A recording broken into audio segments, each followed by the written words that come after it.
Manchester Glazers out, mimi tunashinda nikisema.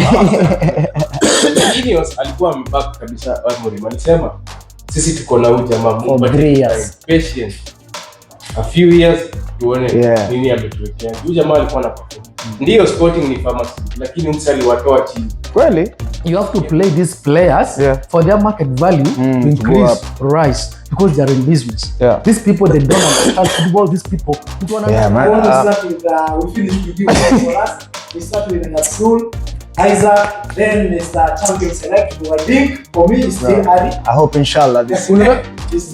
If Arsenal doesn't win, yesterday's game, Leverkusen alitoka team on form. Imebeba league on form. Sure. So ukiangalia kuna kitu moja nimeangalia transfer for the first time. Transfer ya Arsenal, it's been amazing. And that's what I'm saying. Wow, good morning guys. Good morning. Morning. Yeah, it's a very good morning. Friday morning at Gulf Football Banter. We are here with many more about football. Arsenal, I can see an Arsenal fan, a Maresca fan, Manchester United. We have a new face in the house. He will introduce himself, and also a Manchester fan. Yeah, thank you guys for coming. I want that we go direct to the point. Wanson, we start with you with your introduction. We start with the champions. They call themselves the champions. Arsenal. Champion Select. Champion Select. Isaac, you introduce yourself. The world champion. Yeah, welcome guys. Yeah, what's up my good people? It's usually your boy Wanson Jr. Team Arsenal. Team Bayer. Yeah, we're here yet with another banger episode. Thank you for keeping it Gulf Football Banter. We appreciate your support and the love. Yeah, keep spreading the love, sharing our pages, follow, subscribe, and share with your friends. Right? So yes. Ndio sasa ndio tumeingia. Tulikuwa tumelala tukaamka. Chelsea timu kubwa. The world champion. Hata kama mtaongea mbaya. Tuko na hiyo baa. Itatusumbua. For the next 4 years. Mkisikia mtajiua jinyongeni tu. Hata kama walifanya ile kitu Muitaliano sahi anapumzika. Hana stress. Sasa ni kupiga mama mbele nyuma kaenda kakiendanga. Anyway, football ni ngumu bro. Sahi msera anapumzika kwake akirelax. Anyway, na generali mwenyewe ndio huyo sasa. Tulienda na tumerudi. We have come back as we never left. We want to mash up the thing, football things. That is what we do. That's what we love, guys. Arsenal wanatesa lakini tutafanyaje? Sawa. Hello guys, my name is Abdul Nasur. I'm new here. Manchester United fan. Yeah. Kuna kubabaika. Tunalisi kitaka, tunashinda tukitaka. Tunataka. Glazers out is why sawa. Thank you guys for your introduction. My name is also Maula K, social media account Maula WA Kamau. Welcome back to Gulf Football Banter. Today the episode is very hot. Yes, Mr. You said you are Nasul from Manchester. Mr. Isaac from Chelsea. Wanson, kijana ya London ndio mimi. Arsenal. I know Maurice is so happy today. Eh? Yeah, very happy. He's got support. Like, funny enough, it's funny how we always have multiple people from Manchester every single time. But the problem is we have so very many people coming in to support their team, either to talk about Manchester United. At the end of it all, ni wale. Hawana content. Hatu bila content. Okay. Mafans wako na content like me. I'm players. Nilikuwa nakwambia once the other day, unaona hii energy Manchester mnakuangalia mafans most precisely. Players. Na wale mnaita Glazers ama Glazers. Glazers. The Glazers family. Wangeiwa tu understand vile mafans mnataka. Ingekuwa tu sawa. Tafika hapo. Glazers walishaamua ni biashara. But before hata tuingie kwa Mr. Moderator, sorry. I've been wondering for the last 13 years. You guys have had 10 managers. Where is the problem with your team? Because look at your brothers, Arsenal and Chelsea. How many coaches have we really had in the last 13 years? But coaches have had many also. Yeah. They have had many. But your team, listen, the longest serving manager. Chelsea have had many coaches. Well, check him out. The longest serving manager tangu Ferguson imekuwa ni how many months? Pengine hata mwaka na. Ilienda 2 years max. Ole. From there, ukiwa kidogo unajenga team, songa. You know once on there is one thing watu wengi I understand about Manchester United na vile business ya football sasa inafanyika. Ile shida imekuwa, I can talk about Manchester, I can talk about Chelsea. The problem tumekuwa na au majamaa wamekuwa nao, they want what we call quick fix. Yeah, immediate success. In football, you can never have something like you call quick fix. Yeah. Ruben Amorim, in the first place, I was never sikuwa na support idea yake. I will come to that. It's in the topic. So guys, we are going to start with today's topic. We have the AFCON. Yeah. Qualifiers, so the quarterfinals. We have the Maresca resigned himself, Amorim sacking. We have Pep and Arteta. I think now the race is, I don't count Aston Villa in, but I don't count them out also because we are starting the second leg of the season. You can't rule them out because I think they're tied points with Man City, right? Man City, and Man City, they are inconsistent. Yeah. And actually now they're being hit by injuries. Yeah, I saw they were really going to be tested. Their defense. There's two central defenders. And we have now about the results of last night in this and last weekend games. Not even last weekend, this week. Midweek results. Midweek results. We start with we start with AFCON. We have quarterfinals. Yeah, business end now. They've separated the boys from men from boys. Yeah, men from boys. So first of all, which team do you support in the AFCON? Senegal. Yeah. Which team do you support? Even though it is out, you are supporting Burkina Faso. No, me, I'm supporting Harambee Stars, but since we are not there, we have to call football. What should we support? One son. Senegal also. Sadio Mane. Si wa Afrika bwana. Watu walijitoa bwana. Wengine walisema these people they only Africans when they're in Africa. But when they come out here. Mimi hata hapa mahali tukomboka na wananichanganya bro. Yeah, when they're here they're not African. Naambia how are you Europe? Yeah, I go with the defending champions. I think it's Ivory Coast. Yeah. But they're good, huh? Yeah, they are good. Wako sawa. Our boys doing amazing job there. Ahmad. The guy you are playing out of he's taken 3 man of the matches, right? Yeah. He's been back to back, huh? Yeah, back to back. So we start with AFCON. We have quarterfinals. We have the host Morocco versus Cameroon. Bareba, Buemo. They are good players. Who is Buemo? But for me, that game, I think I still vouch for Morocco. Yeah, because I've watched Morocco. But it is you know. Yeah, today. You know, I've watched Morocco even in the just concluded Arab Cup, and then I watched them in the Chan. When it comes to business end of things, even in the under 17s, bro, these guys, these guys. So the structure in football is amazing. Huh? It's actually right now they have the best structure in Africa. To be really honest. Yeah. That's one now we can call a sporting country in Africa. True. In the way they even export their kids when they're young, as early as 10 years, they find your academies overseas, which is very, very amazing. And then once now they're of age, they start bringing them back to the country. Mm-hmm. It's really amazing. So for me, that game, I reckon, they're not high scoring team as such, but I will vouch for Morocco to win that game. Yeah, and there is one issue I see with many fans asking me, Hakimi was just injured the other day, was a very, very tough injury, but now after the AFCON he's back. Yeah. Someone was asking, was he faking the injury? It's called, there's this, I don't know, I've had it before. It's like an injection sometimes they'll give you. It speeds up recovery. Yeah, it speeds up recovery. But now the only danger with it, you're prone to the injury reoccurring soon because you sped up the healing process. So if it's a wound, it's really not well healed inside. Yeah. So it can reoccur anytime. It's quite risky, but as a football player, you the same case applied to Antunuri. Yeah.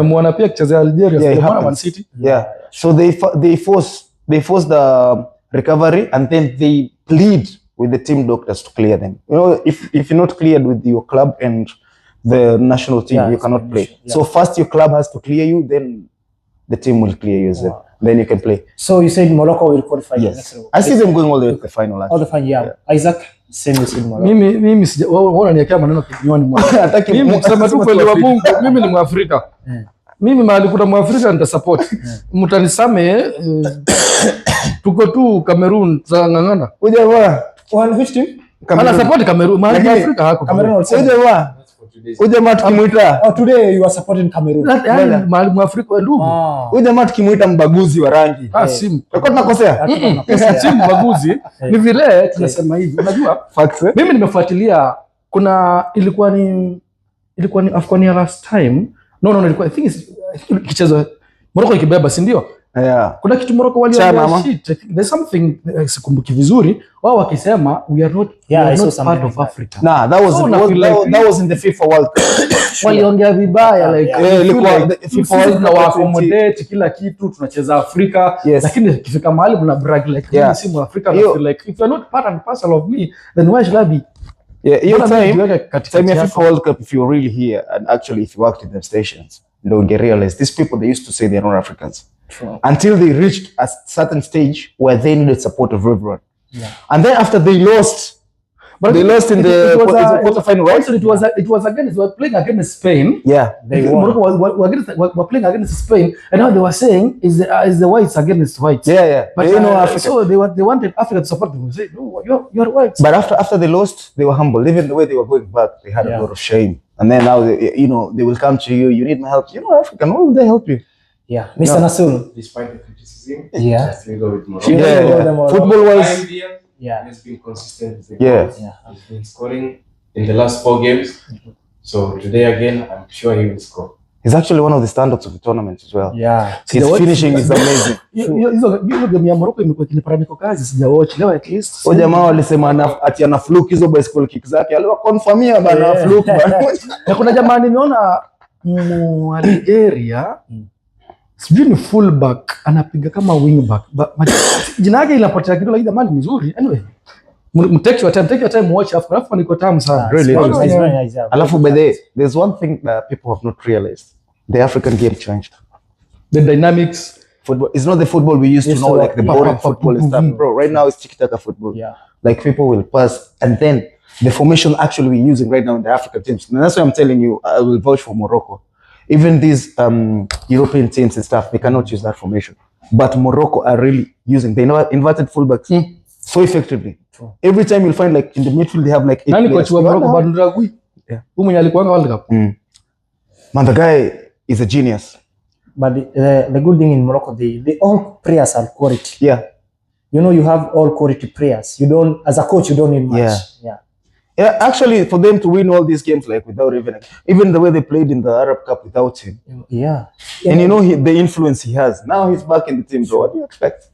Okay, for me, Morocco versus Cameroon, I'll go with Cameroon. I think Cameroon, they have not played a good tournament. Sometimes I watch their game against, there is a team they conceded. Their defense is not that good. Shaky, yeah. But their attacking is good. Yeah. But if that's the case with Cameroon, they've always had a decent attack. Yeah. So let's hope Cameroon are going to silent Morocco. Ule kijana yuko mdogo. Ule kijana mzee lakini mtoto yuko. Ule kipara imefika hapa lakini miaka 16. Okay, we go to the next game. Senegalese versus Mali. Hao wanajua ball. It's a good game. Mali is a team that has not won any match. They has just gone for a draw. Wameenda kama best losers. And they have qualified to the quarters. Yeah, I hate such teams.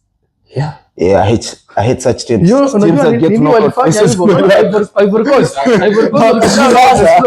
Wakashinda kikombe. Waliingianga hivyo pia last ni kama kanyonde. Best losers. Wakabeba. No, that's why you see I'm saying I hate such teams. Yeah. Because now when it gets to knockout phases, these don't know how they will approach. Their luck carries them. They don't play good, but you find they've scored.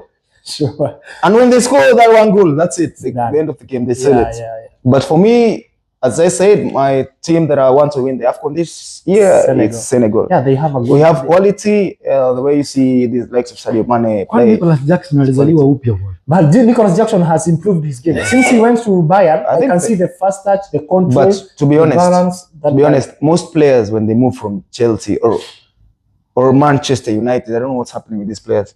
So I think these players, maybe they had a problem with the system. You know, there's a system you can use. Mimi of all the people mtu ameniudhi na amenishtua kidogo ni Madueke. I know. But it's Madueke was quality. You know, Madueke was quality at Chelsea. For me, every time I see a winger who will pass the ball, then he start driving players inside.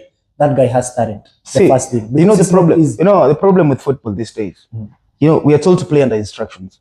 So Isaac is a coach, right? Yeah. Isaac will tell me, Francis, I want you every time you get that down the line, cross the ball. Yeah. But now you happen to go to a different team where you're told when you get the ball, be yourself. Yeah. There is a very huge difference because these days you will see Madueke gets the ball. He's not looking to cross first time. Yeah. What is he thinking? Can I drive down the line? Can I get to the edge of the box and cut back? Or can I get there and try have a shot? Like no criticism whatsoever. Sure. And that's what, like when I'm playing, that's what I try to instill into my teammates. Bro, be yourself. If you see you can take a shot, no one will blame you. And if anyone blames you, I'll be there to protect you. And your man is to make joke. Yeah. But yeah, Alan. Alan. Your prediction about that game? You go with Senegal also? Isaac, your prediction? You are Senegalese, obviously you go with Senegal. Kumbe unajua? The next game is I want to finish with this game. We go to first Ivory Coast versus Ivory Coast. They're playing who? Ivory Coast say they're playing Algeria. No, Algeria. They're playing Nigeria. Ivory Coast. They're playing Egypt. Mo Salah. Interesting game. Salah wajui ball, but they've been winning. They will never win. They will never win against Ivory Coast. Yeah. Kuna kajamaa kanatoka RB Leipzig kanaitwa Diamonde. That guy was Amorim to bring. Alikuwa target wa kwanza wa Manchester. Then we chase Amorim away, but it's okay. We see what is going on. Bado anaweza kuja Manchester. No, he can't come. No. So, Ivory Coast, Ivory Coast and Egypt, your prediction? Ivory Coast, if in Africa, if you remove Harambee Stars, you remove Senegal, then I'll support Ivory Coast. Support Ivory Coast. Because I've supported Ivory Coast during the era of DJ Drogba. Hata mimi nilikuwa fan wa Ivory Coast. That era of Arona Dindane. Yeah, that's Arona Kone. Yeah, that time Ivory Coast akina Gavinho walicheza ball nakwambia Ivory Coast ya kitabu acha tu. Wakienda finali mbili back to back. Yaani mtu anaitwa Yaya Toure. Kolo Toure. Na that midfield is the maybe is the son of Toure. Yeah. Nani? Most likely yeah. Most likely called Toure. Yeah. And if you look at him, the structure. Alafu kuna kajamaa kali kutoka kanika Max Gradel. Sio inaga wapi hapo. Their captain, he's now retired. Yeah. I think he's old. I think Gradel was away a very good. For me, fullback. Yeah, but now fullback lakini kwa inverting the likes of now Max Gradel. And enzi. But now we have this for Ivory Coast for me. The standout performance of Amad Diallo. And I don't know why this kid is not playing like that at club level. I don't know why he's not playing like that at club level. Was playing, he played out of position. Out of position. That's what I'm saying. The system. Now you see now it gets back to the point where I say depends with the structure of the team and the information you're told by the coach. Sure. Because now you find Ahmad nikaa ku free roll. Jibambe kijana we piga shughuli yako vile unajua ball. And that's why you see these kids amekuwa tu phenomenal. Yani amwezi mstop, he's so far unstoppable. Yeah. Scoring at will, passing at will. Unajua hiyo ndio football tunataka kuona, and that's the football we want to see. So for me hiyo game najua Mwarabu anajua ball pia. Mimi by the teams za Waarabu wasizi roll out, but I see Ivory Coast. Na unajua Mo Salah anapiga midfield. Cheza midfield. Na of which by the anafunga. He scored a very fantastic. In that so utaanza kujiuliza mbona huyo player hii jamaa ya huku Liverpool ina bench Salah. That has not been making sense. Why do coaches have differences with players? Personal differences. Yeah. So Julius Ivory Coast and Egypt. By the history could be mine. I'm sure Ivory Coast will win. Ivory Coast will win. Okay, for me also I'm Ivory Coast since day one. But I want to talk discuss about one midfielder, Christ Inoa is the playing in Ivory Coast midfield. Mimi najua unaweza mtaka sana kuja Manchester. That's the guy I want now. That's the guy I want only. That's why I say focus on the. That's the guy I want only in Manchester. Anajua ball. But the problem is he's lying to us. He said he's not 19 years old. You cannot be 19 and you're physically. But we understand that. But that guy is true. In No, Africa, no. I can attest. I can attest. Nimecheza ball Nairobi. I was with I think kama kijana atakuwa mahali ananisikia saa hii anajitambua. Kuna kijana nilicheza naye ball Kangemi alikuwa anaitwa Dade. He was a very young boy. Ni kijana nimeona, nimetoka high school nikiingia campus, nimeona kijana amegrow. Tumeingia naye ball za mitaa kangemi bro. Kijana ni mwili. Na kijana nimeona akigrow mdogo kabisa, na kupiga vibari bro. Lakini mse nimeona na hiyo mama na miaka na watu wa siku hizi mafuta wanakula. I can agree. Daddy sasa anacheza?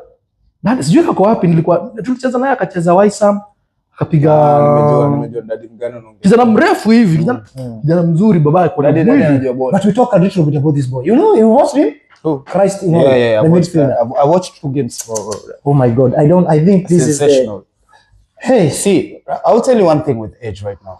Ni kama okay, niko na vijana wawili wanapiga KPL sasa. Mmoja Fabi I think amshuka anacheza NSL. Yuko Talanta. Niko na kijana anaitwa Samuel Kapeni. Gor Mahia. Winga mmoja anakimbia mbaya. Kapeni ukimwangalia sasa hii unasema kijana mkubwa sana. Mind you, he's only 21. Hiyo nao nakubali. Akikuja kwa scenes, nakumbuka ndo huyu kijana akuje kuonekana Costa Rangers ndio timu ya kwanza kumsign. Timu time akicheza Liberty. Boy tulikuwa tunacheza kunaitwa na ina sponsor yangu na nini gani betting firm gani. Kuna hii tournament unaona yenye ukishinda KPL alafu kuna hii tournament nyingine ukishinda yenye nani walishinda ndo waende ICAF. Inaitwa aje team Nai Boys. Hiyo cup. Sijui ni betu inakuwa ni betu pesa sikumbuki nini na. Boy alionekana through hiyo. Yeah. Tukipiga tulikuwa na timu ya Kajiado North imeselectiwa ya Ronga, watu wa Ngong, Bull hivi ilikuwa select. So tukapiga friendly za KPL. Hapo coach wa Harambee Stars under 20 ilikuwa under 20 akamspot. Hiyo time ilikuwa ni ukumbi. Finally Akamspot. Shida the reason is why hizo games zilienda GoTZ Kapeni hakuendaga passport yake ilidelay kutoka. But bro ever since your time boy hadi sasa ukimuona wewe upatane naye hivi muangalie hivi utasema mzee. Do you know tulipeleka miaka yake mbele baada ya kurudisha nyuma ndio apate passport. Inaeleweka kwa miaka si hata wewe kijana tulipeleka mbele baada ya kurudisha nyuma vile watu ufinya yake tulipeleka mbele juu birth certificate yake inasoma miaka kidogo. I think this Ivory Coast they have another talent, Diamande. And Amorim Alcas, Breza's family just need for me, just do for me that signing of Amorim, Diamande. Amorim spotted Diamande. I think Diamande was to come to play same the way Ahmad is playing, both fullbacks. Yeah. So and now Amorim is out. I don't know why he's out because of talking. We'll come to that. Yeah. But Ivory Coast, if we qualify in this game against Egyptian side, the Pharaohs. The Pharaohs. I think we are going automatically to the finals. It's not an easy fixture. Yeah, we go to the last game where we have some drama there in the camp of Nigeria. Osimihe with Lukman. There is Osimihe is I don't know the body language of Osimihe. I saw someone saying he says because of the passion, but I don't think that one is passion. Then after the game, I saw someone went to hug Osimihe after that. Hug. Yeah, he went to hug. It's who? Iwobi in the tunnel. He went and hugged and told him something. Then Reta Osimhen decided to go back to Turkey. Their players are not training. They are facing Algerians. So what's your prediction about this game? Well, it depends if they will still have a team come to the game.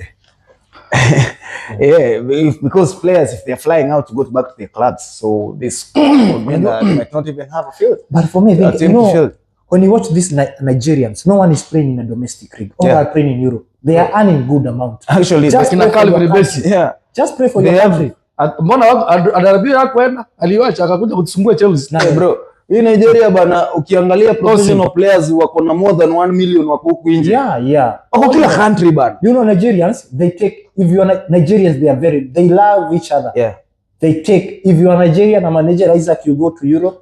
You just look for a bana utatafuta hizi teams kwa division 5 division 6 ulete. That's what they do. That's why you see their football is on the rise always. Above some rivals in Africa. They help. Lakini sasa wamerudi sana kwa acting. Sasa unajua ni watu wao ndio wanatufunza mapenzi. So that prediction because of time Nigeria and Algeria. I'll take Algeria. You take Algeria.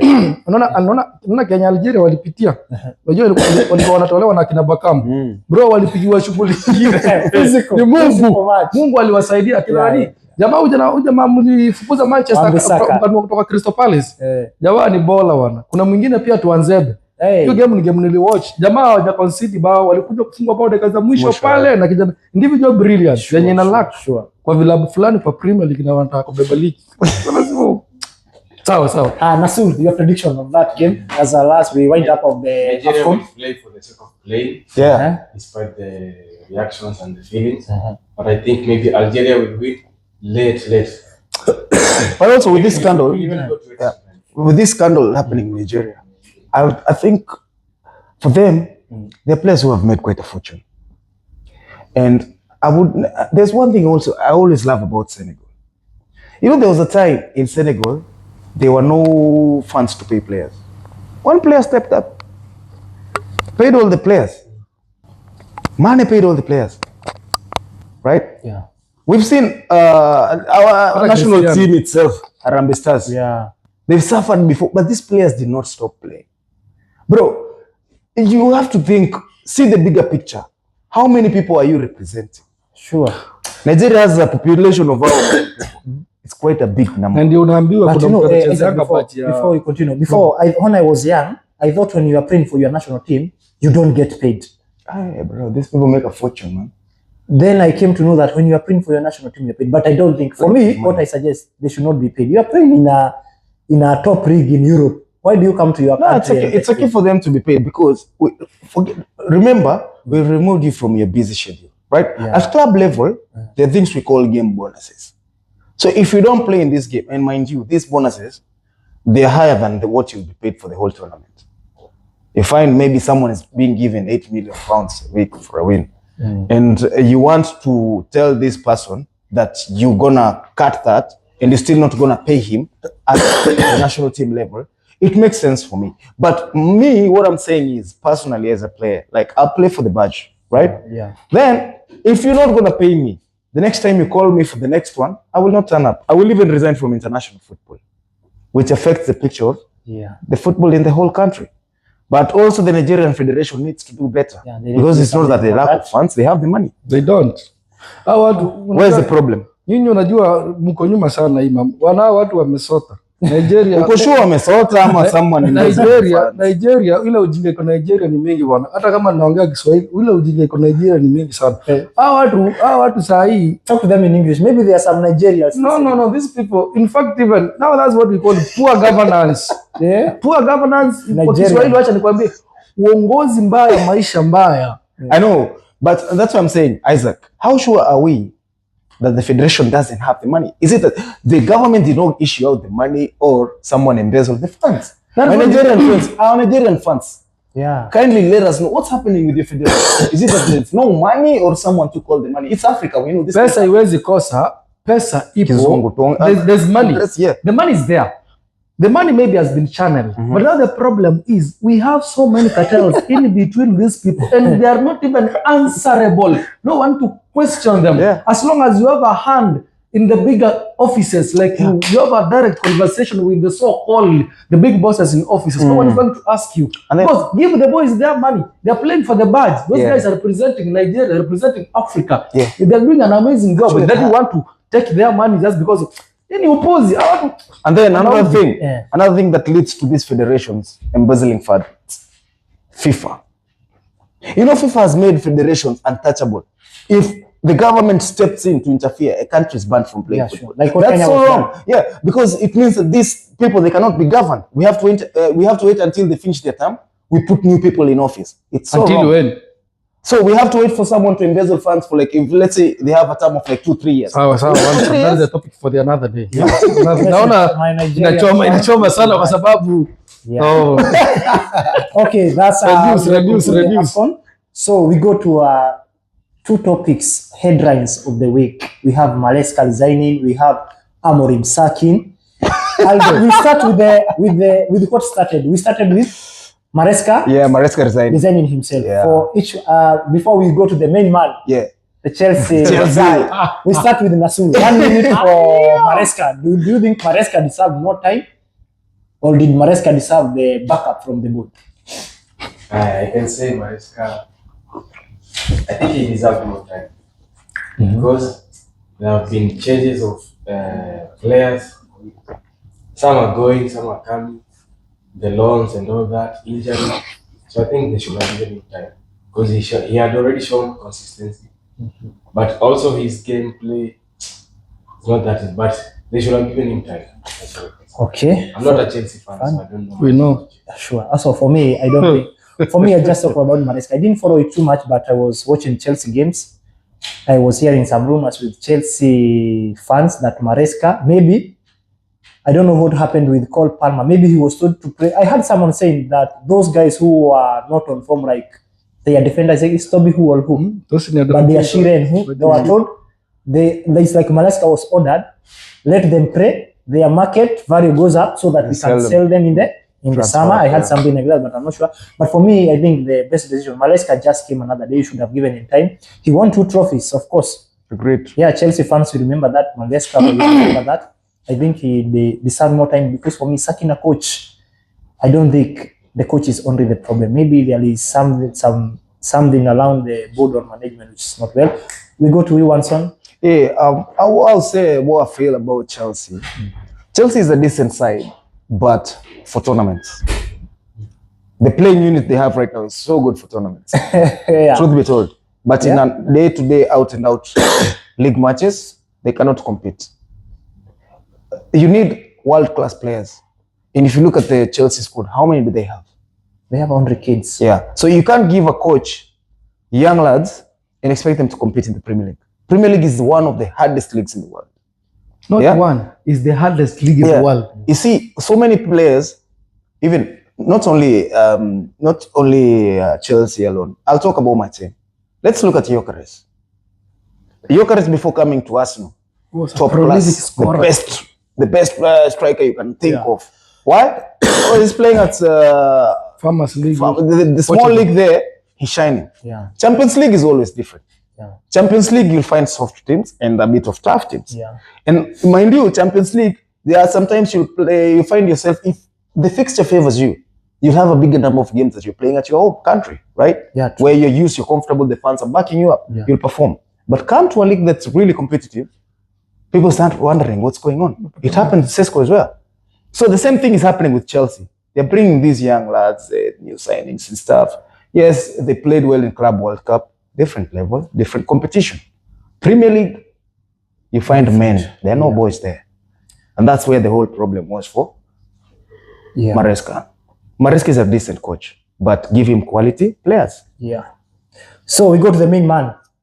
Were you a Maresca out or you a Maresca in first? My friend, if there is something that touched my heart, if there's something that hurt me in my career of supporting Chelsea, is getting Maresca resigned or getting Maresca sacked. I wasn't happy. It's crazy. That guy brought something that was lost since the takeover, the so-called consortium, Bali and the football. Huyu jamaa anajua ball. Huyu jamaa ni Muitaliano and understand the philosophy. He knows what he wants and how he wants it to be done. I think Maresca alipiga hesabu akaona hawa majamaa wako hii Chelsea, hawa wako biashara. And I remember once nikiwaambia, I even used a symbolic name nikisema Chelsea wananunua earpods. Yeah. I remember that was well. Episode 3. Kwa sababu nilikuja kuunderstand nikawaangalia. Mimi niliona from the word go. Hawa jamaa wako biashara bro. Yeah. Hawa jamaa wananunua anything available. Usidhani wamenunua Garnacho ati kwa sababu wanapenda Garnacho wa perform. Hawa majamaa wamechukua Garnacho na 40. Any deal ikikuja saa hii above 40 watakuuzia. And that's unapata wameambia coach, you have to play these players for their market value to increase, rise, because they are in business. These people, they don't understand football. These people, mtu wana understand ball, not the ball, ako willing kusaidia kwa sababu wakati alikuwa in charge of transfers, ndio ulipata alipiga the likes of Wesley Fofana, akana the likes of Raheem Sterling, akiwalipa hiyo mapesa. Nakumbuka akisign the likes of Koulibaly kutoka Napoli, alisaini hao wachezaji wote akina Kai Havertz. So una understand mtu alikuwa ana understand anataka kitu nini ifanyike. Huyo Koulibaly mwenye ameingia ni mtu ameangalia tu anataka tutoto, akuje anunue 10, wapige season moja auze 15. Is in business. So Chelsea kwa sasa ile kitu tunaweza waambia tukianzia mimi talk to Chelsea fans. Nikianzia mimi, a person like me, so Chelsea fans, first of all, let's reduce our expectations. Because unless and otherwise they change that management, unless and otherwise Todd Ball take total control hiyo club yote, anunue the so called remaining 60 shares ya 40, huyu mwingine akona 60, unless jamaa achukue hizo ama wauze club wa Arabu, there's nothing we're going to do, because wamechukua Rosaneri, huyu jamaa former, that's an England manager mwenye amekuwa akicheza Strasbourg, ni sister club, ni sister mwenye club ya Chelsea sasa, yeye wenye club ndio wako na Strasbourg, so wamechukua mse someone they can control. They don't give a coach, wampati time to fix what he wanted. Jamaa alikuwa anataka defender, akaniambia ninunulie world class defender kwa sababu ya Wesley Fofana amepata injury na Levi Colwill. They told him tukisaini mchezaji a champion atafanya nini? Atahandi transfer request. Inamaanisha wanategemea toddlers wakuja kutusaidia. Angalia wa midfield wame sign every player kazijini nini, mchezaji wengi bro. How can you let Jackson go and then you bring in Joe Pedro, including Liam Delap, a relegation zone player from Ipswich, jamaa mwenye he doesn't understand football. Ni mchezaji yani Chelsea na nyuma bro, yani Chelsea imefika like tunategemea mkonfu inauma. Chelsea imefika mahali you are depending on someone who never even scored 12 goals na Premier League, is just leading our line. Brother, itakuwa sawa ndugu. We've been there. Arsenal have been there. We've been there for so many years. They gave Arteta time. Arteta has built Arsenal. Anawaambia mimi nataka mchezaji fulani kwa sababu hapa niko na shida fulani. They signed him. Zubimendi. Wakaachilia Thomas Partey akaenda, tulisema klabu imechoka, wakanunua Odegaard. Angalia Eberechi Eze, they spent millions of money, they bought the players. Angalia Odegaard. Look at the legs of Kai Havertz. Wako na Kai Havertz front three, wako na Jesus, wako na nani? Wako na Victor Gyökeres. Kwa hiyo hizi maingi zote, uko na Martinelli, kuna Lisandro Trossard, Leandro Trossard, kuna nani? Kuna Madueke, Saka, bado kuna Nwaneri. Fullback centers wamejaza Nkapi, kuna Mosquera, kuna nani Gabriel Magalhaes, kuna huyu mwingine Saliba. Kwa goalkeeper wako sawa. That's what we're talking about. That's what we're talking about in football. World class. You want to win. Juu ukiangalia kama hiyo Nkapi timu ilitoka Leverkusen. Alitoka team on form. Imebeba league. On form. Sure. So ukiangalia kuna kitu moja nimeangalia transfer for the first time. Transfer ya Arsenal, it's been amazing. And that's why I'm saying the sporting director is very important. Jum said determine season ya coach. So ukiona wasi wa Chelsea ni uchungu, hii imetoka kwa roho.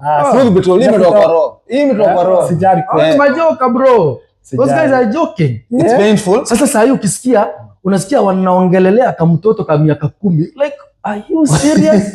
And actually, you know, it's funny because after Chelsea's performance in the FIFA Club World Cup, you'd have expected now Chelsea to become in the league and they're going to push at least for top 4. But now, a Chelsea that just played very well in the Club World Cup, not being seen in top 4. Alafu you look at the teams top 4. At November tumeshinda game moja. Kwani tunanyesha? Umekuwa Manchester. Umekuwa Manchester. Manchester iliwapatia battle. Kwani mlitupatia kama relay? Manchester haya tumeanza chukua. Maliza. Sasa tuende ni nyingi. We go to the next headlines again. Maresca resigned after now. I don't know. Actually, is the what happened? Is it the same day ama wali after a span of 3-4 days? 3 days. 3 days, yeah? Yeah, I just went to my mobile, then I just saw somewhere. That one was a shocker. Amorim said, they say, this is just nonsense. Asubuhi mapema. This is just nonsense. Ukienda walikuwa wameamka kweli. Then walikuwa wameamka kweli. I saw Brazil, Amorim sacked. Uliona saa ngapi asubuhi? Saa 6. Saa 6. Hata uliona late. Yeah, late. Ilikuwa saa 4 asubuhi. Mimi na mshtua namwambia maanisha UK time ilikuwa alivutwa asubuhi saa 2. Yeah. Bro, unaamkia kufuta mtu asubuhi saa 2. Doesn't Amorim sacked. Aliitwa after hiyo. Alipiga press conference. Yeah, press conference. Yeah, kwa hiyo press conference how do you topic how do you once we start with you as an Arsenal fan? Yeah. How do you as the way Amorim spoke after the game against which team this one? We went for a draw again. Leeds, but bro, he had no prayers. What he said. Personally, I would say playing Leeds away, you guys actually were lucky to get a draw. In as much as yes, you were leading and then you end up getting a draw. I don't think Amorim this season deserves to be sacked. Bro, we talked about Manchester from the very start. And actually, if you guys can go to episode 1, we talked about Manchester. The way Manchester played against Arsenal, that was really, I think, the best game they've had so far. Played. Only unfortunately that you guys lost that game. Yeah. You guys really, Amorim showed us what quality he can bring from a team when they play according to his instructions. Yeah. Right? I've seen a lot of critics. You know me, after him getting sacked, I went to a few pages. I went to Sky Sports. I went to Rio Ferdinand's page. Yeah. Rio said Amorim was sacked because he could not listen. He was opposing change, of which that's not the reason as to why this coach was sacked. This coach was sacked because of calling out people who are not doing their jobs. And it's true. And that's why he said, I didn't come here to be a coach. I came here to be a manager, which he was stating facts. These days, we don't have coaches. We have managers. Arteta is a manager. He's the manager of Arsenal. Kama hakutaki. Yeah. And, you know, and this is something I always say with you coaches, football coaches. Isaac, you're one of them. I'm one of them dealing with kids. Call the shots for your club. It's either they have you or they can't have you. When you're signing a contract, don't just sign a contract. The terms that are stated there in the contract are very important. We'll give you freedom to pick players up to this extent. You either agree or not. But now coaches, they're just taking contracts because these are a club kubwa. Yeah. It doesn't work like that. You can come to a club and then after 6 months you're fired. Your CV is getting tarnished. Yeah? You want to have a decorated CV. So that's why I'm saying, like, Amorim, I think wherever he's going next, the next contract, he needs, okay, this is the contract you're giving me. Like me when I was signing contracts with teams. The team will give you their contract, right? You read it. Well, you tell them all these clauses are good, but now I want to add 3 more clauses. Every goal I score, I want $500. Every assist I make, I need $250. Every clean sheet we have, I need $400. You take it or leave it. Non-negotiable. It's them who came to you. You didn't go to them. Yeah, true. And then you tell them, if you guys are not going to give me, there's this team, this is another contract. You can read it for yourselves. So you have bargaining power, right? And you state your facts from the word go. So it will never get to a point whereby you start saying you're begging for money. You have a paper signed. So if they don't pay, you can sue. And actually, you know, the beauty about being an international coach or an international player, you can complain to FIFA. And this team will be stopped from actually signing for the next 2-3 years until they clear your debt. So you're protected, right? Sure. So when Amorim called out people and went out, you know, and this I think is a tendency with Manchester. The same thing happened with Cristiano Ronaldo. Yeah. He went outside, called out people, he was sold. Yeah. So now it's repeating itself with the coach. So something needs to change. Yeah? If you want results, allow coaches to be themselves. Sure. Mr. Isaac? Amorim, I think wamefanya vibaya. Hii Glazers family yenu bwana. There is Glazers and there is this Ineos now. They are watu naona Chelsea na Manchester. They're blood brothers. They are just the same. Yani wewe umeleta coach, you have just brought in a coach. You've just backed him. You've just told him we are behind you. And then all of a sudden unataka kumcontrol on what to be done. Yeah. And then some 1 or 2 players. By the way, nimekuja kurealize there's one thing that people huwa wachezaji Wanson. Unapata former club players, like for example, you have the likes of Gary Neville, you have the likes of Rio Ferdinand. Watu club inawalipa wanakuja kuongea shit. Critics. Wanakuja ku-criticize the coach ama the players wenye wanachezea club. Mimi kama player, kama nikicheza ball nilikuwa na I loved it kuona Didier Drogba akicheza ball. Sio? All of a sudden vitu zimehappen, nimejoin Chelsea ama Manchester United. Alafu mwenye nilikuwa ni icon wangu maze anakuja anasema Aizo hafai kuchezea Chelsea. Like do you see what the likes of John Obi Mikel was doing with Nicholas Jackson? Yeah. Bro, slander. Sahi vijana wa siku hizi wote wako social media, wako so in touch na social media. Like you write, you comment, they comment. So you torture them. Yeah. More emotionally watu wanakuwa chini. So they need an environment. Ruben Amorim, sorry for that. Your system was almost working. You needed 1 or 2 assets for it to be workable. Lastly, what I want to say, in fact, Ruben Amorim's start life in Manchester United, it is 60% better as compared na Sir Alex Ferguson akianzia Manchester United. Sikuwa lakini fuatilia historia mtaangalia. Kulikuwa na 26 teams hapo, akamaliza namba 17, wengine akakuja namba 19, and then akaingia in that trajectory, akaingia hapo akaanza kufanya nini? Akaanza kushinda. Give the coaches time. We don't have quick fix in serious businesses. If we want results, we need patience. You see what is happening to Arsenal? If they go on and win the league this season, Arteta atakuwa amefanya kazi nyingine safi sana. Walimpatia time, akapiga namba 2 season 2 ama 3 zikifuatana. Hii season is for them to fumble, but I don't think Arsenal they are on the verge of losing even 1-2 games zikifuatana. So ku catch up against Arsenal itakuwa ngumu. Why is Arsenal performing? They gave the coach time. They changed the environment for the coach. The coach dictates what I want, who he wants out. Mulisema amefukuza nani kina Granit Xhaka. Like angalia the legs of the who replace Granit Xhaka. Zubimendi kijana na drive midfield. Wako sawa. Mimi niko na play style yangu of play. I don't need Wanson. I need Maura. Because according to my style of play, I don't need this guy. I need this guy. And replace. If you decide to give me the coaching system, ama coaching ya club, kama nataka hii kitu, you need the results. Nipatie, nikikosa nichuje basi. Yeah, great. We go to our main guy now, Mr. Nasul, a Manchester United supporter. I don't know how you reacted. There are some people, of course, Manchester United, they didn't like Amorim. I don't know why they didn't like Amorim. I don't know, so you are on which side? I'm on Amorim's side. Oh, wow. According to the other people, they wanted, just like the board, they wanted quick fix. Yeah. See? Doesn't happen. And it can't happen with just 3 signings or something like that. Also, the relation between the coach and the players also matters. And some players, I think, kuna wale wanaongeleshwa pia na board. Wanaambia nyinyi mkisupport huyu coach, mtatoka na yeye. Unaona?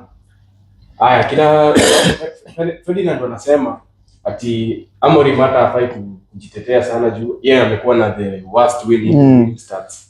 Alikuwa na 38% kwa kocha wote tumekuwa nao kwa hiyo press period ya 13 years.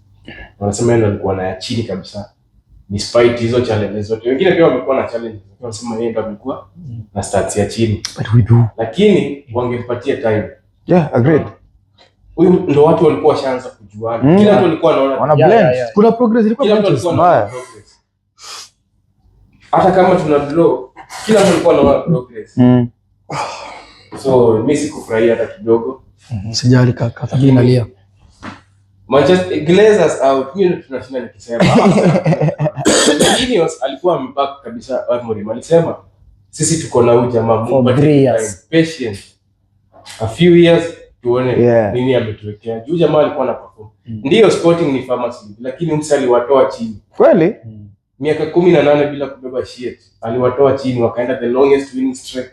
Alivunja rekodi mingi sana huko. Juu ya kupatiwa hiyo time. Hata look yake ni safi pia. Ndio look safi. For me before malize, nilikuwa namalizia kitu moja. Nilikuwa nasema hivi, mimi ukiniuliza saa hii I'm still healing. Lakini ukanipatia chance.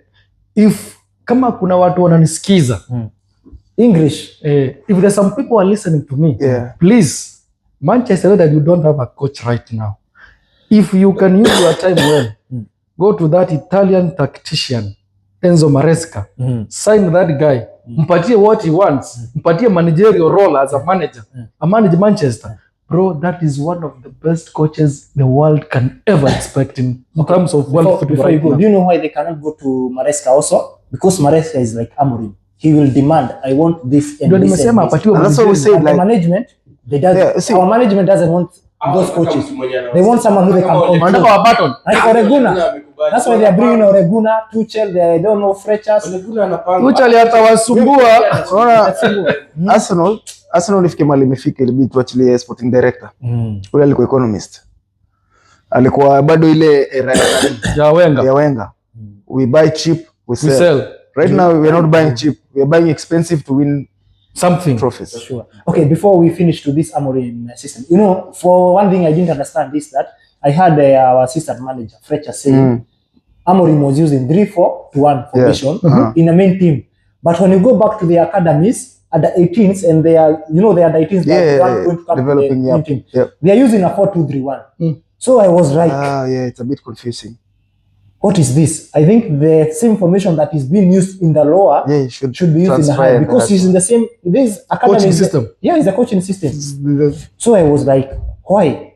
So much difference, right? So maybe those are the differences. Because now you'll find if these kids adapt a 4-2-3-1 system, grow when they come up to the upper team, there'll be a lot of discrepancy in how they view. So I was a bit confused with that. So how was they working? That's why you say that's why you saw Amorim. He was not using those kids. So it means your football structure, structure is divided. Yeah. That's why Amorim, you saw the other coaches, they used to take, someone brought Rashford, someone brought Greenwood, coaches. But Amorim, he barely brought no one because of the structure that is being used there and the structure that he's using. And that's why they're saying he was not prone to change. Yeah. So Amorim wanted to change everything. Because now he came with his own system. Now you see the dots. Now Amorim wanted also, makes sense. Even in the under 18s and under 17, we are using this one. So now the team, so they're looking for a coach who's going to be able to use the same. But just what they want. To what the management want, but what the management wants. Because once you have brought in the coach, is in the top. It means what I do from up should be transfer all the way down. Lazima iende that trajectory kwenda chini. Now things are different there. And bro, that's why you find games are really tough, because you want to play the same system you've used for years, man. It doesn't work like that. You can't become like easy to predict. You know, I'm facing Arteta. He's gonna use a 4-4-2 system, bro. James will outplay you. Yeah, you got to play. Someone will come with a 3-4 and Brandy, they will hammer you. You'll be shocked. But you will yellow by Italy. I pick up with talo. 1-5-5. Unajua, there are some coaches who are so good at reviewing teams. Ataangalia Arsenal ilichezaje against ilichezaje against Liverpool, walichezaje against Bournemouth, walichezaje against teams like Sunderland. Anaangalia, anaona huyu coach amekuwa kitumia the same formation na strength yao iko hapa. Kata hii strength, bro, mko cooked. So hiyo ndio Brentford iliona kwa. Yeah. Inakuwa mko cooked. Kubwa zote leo. Nakuja kupigwa hizo bao zote. Lakini pia timing ya kuchuja hawa sema hiyo timing hapa. Yeah, we go to the last our last topic, because I can see we have a small issue with our connections. So we are going to deal with the EPL Wednesday results and Thursday results. A quick. I think this was one of the most boring results. We finished there. Actually, not only this week, even last weekend. There were draws. Midweek draws, all draws. Muhindi amekula watu. Yeah. Wakanyuma wakapiga Leeds. Yeah, sure. So Nottingham Forest na West Ham, hiyo ilikuwa sinema bana. Ilikuwa sinema 3-2. Ilikuwa moto. But we go with the game of the week. Arsenal versus Liverpool. Yeah, man. We finished with you for us. We start with Nasul, Isaac, then Mr. Champion Select, who I think for me is still early. I hope inshallah this is still early. If Arsenal doesn't win. Yesterday's game. Me nani akawa. Sisi ndio game ya Arsenal. Mimi nautaka tu kuangalia result. This guy you're missing out a lot this season bana. This season una miss out bana. This season kama mko chini wani. Kama ile game ya Bournemouth. Alafu tunakudisappoint. Arsenal ya sasa hivi. Hiyo game niliwatch yote na nikaangalia kitu. Unajua mimi ukikuwa very keen utasikia kuna kitu nasema, lakini tutakapatana nako mbele. Nilikuwa nasema if you want to win the league also lazima ukue na, tunataka kitu naitwanga brilliance individual. Yeah. Individual brilliance. Lazima upate na ule msemo mwenyewe maze hii game imekataa. What do I do? Hiyo ndio kitu Arsenal wamelack kidogo. But bro, in terms of compactability, in terms of pressing, in terms of mark those spaces zikiwa left. You know the funny thing guys, najua ujui, Liverpool walicheza 90 minutes with a 0 shot on target. Yeah, true. They didn't. Isipokuwa ile moja walipigisha crossbar. Hakuna shot on target Liverpool wamepiga jana, zero shot on target for 90 minutes. Hiyo inakuonyesha how that defense line, how that midfield link up inasaidia. Unapata majamaa wanapiga hapa, unajua hiyo ndio kitu tumekuwa peki ikiwa haunt Manchester United, mnafunga lakini mna lose sana. Kwa sababu gani? The distance between midfield na defense kubwa. Lakini unapata wale majamaa Zubimendi kanarudi. Nilikuwa napata Odegaard kamekuja hapa nyuma ku collect ball, anafanya nini? Mtu mwenye pia alitusurprise kidogo ni Gyökeres. Gyökeres alikuwa na out of hizo dakika alicheza alikuwa na 5 touches. Second half aliguza moja. But the problem is not before to learn. Ndio nimesema, ndio nilikuwa nasema unaona hiyo signing ya Manchester walifanya na Arsenal, wangeenda opposite direction. Mchukue Sesko, mchukue Gyökeres. Inaweza kuwa Gyökeres ni runs zake ndio problem. Okay, I'll get so by the way, but hiyo design mnasema Arsenal for me nilikuwa nimeona draw, and even I told Ramadan there's another Arsenal fan ananipigia tu simu hata kama ni saa 8. Wewe umeona hiyo kitu Ateta amefanya hapa mbele sio kwa sana, nimelala saa 8 usiku. But nilimwambia jana nimeona draw, but truth be told Arsenal haina competitor. Wale watu wenye tuko kwa sasa ni participant wa ligi. Nasema kuzindikisha na tunawasupport. Asante sana kwa siku yao. Unajua Mungu akisema imefika. Najua Abdul anakataa, lakini sasa utaleta Manchester compete na Arsenal? Hapana. Utaleta Chelsea compete na Arsenal? Hapana. Manchester City, when you want to close or you bridge the gap in between you and mtu wako mbele yako, you have to ensure you are winning your matches. And that is what Arsenal and Aston Villa are lacking. If they are lacking that thing, Arsenal will lose against Aston Villa some 4-3-5 matches ago. Get the point? Jana, of all the 3 last matches, 3 matches zenye zimeisha, Arsenal wame collect point ngapi? 2. Hizo ni point ngapi? 4. Liverpool, Man City na Aston Villa wakapoteza 2-3. So Arsenal jana wakipoteza 2, Liverpool Man City ilipoteza 2. Arsenal wakishinda 2 last time, wali drop. So Arsenal, they are winners of the league, so tujipange next time. Tujipange next time tuone rada inakuwa aje. Because our system has an issue. Once you tell us your prediction of Arsenal, how you saw, then you finish with our social media accounts, all of us, and we call it a day. So now I think we are approaching the business end of the season, and now this is where it either gets better or worse. Because if you look at the run of the next 5 fixtures for Arsenal, they will really determine the season. Because easy fixtures zinafuata za EPL si rahisi. Unaona, kwa Arsenal si rahisi. Ukimaliza hizi fixture 5 uweze kuchukua 12 points out of the 15 kwa league. That's all I can say. But game ya jana, it was a game of 2 halves. Arsenal ilikuwa vizuri sana first half. Liverpool defend first half. Now wali defend bila kumili juu. Ilikuwa ni chance after chance kwa ile box, unaona. But so the problem ilikuwa tunahitaji now Arsenal, there is also another thing we need to insert in our game. Kwanza kushoot kutoka nje ya box. Si lazima mfike. Hizi teams zinakaa ndani ya box. Bro, shoot. We shoot, anything can happen. Hiyo kona ya mwisho nani aliwezi chance Magales. Hiyo kona ya mwisho Gabriel Jesus alisukuma, walikuwa wawili. Kama uliona si ilipiga back post, Jesus alisukuma. Juliona tayari mjamii. Juu ile ilikuwa mile ilikuwa najua tumefunga. Ndio na mimi nilitense. Ile ilikuwa nilikuwa tumefunga, lakini hiyo push kidogo ndio uliona alipiga kichwa nje. Ni pia mngepigwa na hiyo kona Bradley. Uliona kuna ball fulani Saliba na Raya. Na Raya hiyo wangepigwa Bradley akipiga ile kichip kapiga chuma. Ilikuwa bao bro. Juu Raya ametoka kwa post, sharudisha ball. Nampigia pa. Na ni hard pass. Ni hard. Raya bado kwa post. So there was an error. Alafu Raya anaambia Saliba communicate. Bro, wewe ndio goalkeeper. Wewe unafaa communicate. Pass back kama wacha, kama shield out. Ametoka anapiga na speed. But mind ile ball Saliba angejaribu kuacha kwa msimu bao. Ule boy alikuwa amechukua. So Arsenal ya sasa hii mimi kile inanibamba ni squad depth.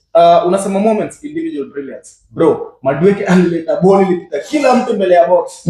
Kila mtu ilikuwa inataka tu tapin. Ilikuwa hiyo side ilikuwa nani Martinez alikuwa wapi bwana? Ile nitapi. Kila mtu aliangalia hivi hadi kipa. Hata mimi nikashtuka kai kwani kuja tu tapin. Na mtu alikuwa afunga hiyo ball ni Timber, ni vile sijui alivutwa alikaslide ndani ya box angefunga. Unaona? So Arsenal si ati ina lack chances. Ina create by the way. Moments kama zile sasa ndio tunasema na Arteta. Ile me trust you me kama Gyökeres angekuwa kwa ground angefunga. That's right. Another problem we talked about ni Gyökeres relax the ball. More party ball. Gyökeres la runs zake ni direct. Hana inverted runs, hana loops. You know, as a center forward in a game you need to have different routines of how you're running. So I think how many runs leo number 9 utapata kuna sali merandi imeenda nje. Gyökeres utapata hapa hivi.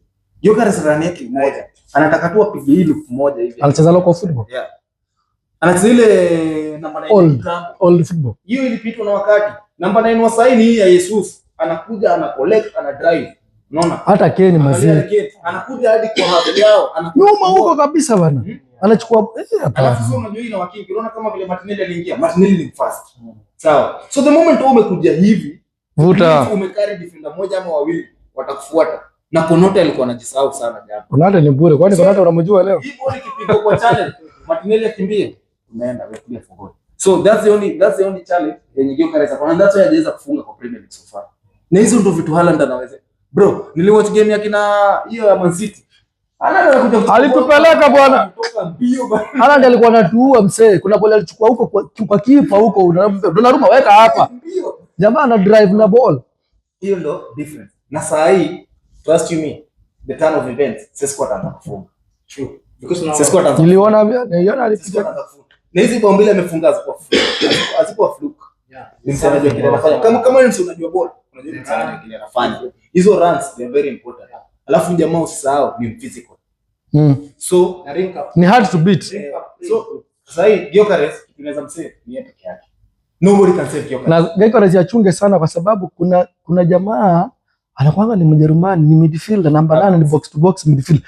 Lakini ukimweka hapa namba 9 anakupigia shughuli. Sasa kile Gyökeres afanye haupati ball. Kujia. Mimi sipopata hii ball for like nianze kuambia jamaa. Kujia. Kujia. Nigusishe tu ball. Anataka ball ile mbele. Exactly. Arudi nyuma. Kujia, ambia setup nigusishe. Atapata ball. Nigusishe tu ball. Nataka tu niiguze. Unaona kama tumeguza ball mara 2 mara 3. Bro. Yaani unaona vile unaona hadi mwenye yako nyuma ya tent vile inauma. Siku hii ball inauma. Kwanza unajua vile mimi inaliua. Direct leo anachangia. Okay guys, thank you for this session. It was very nice show. We have heard from our pundits, our players, some pray. Even all of us. Coaches, prayer, coach. Who ni player coach? Mbona mfanya ante coaches?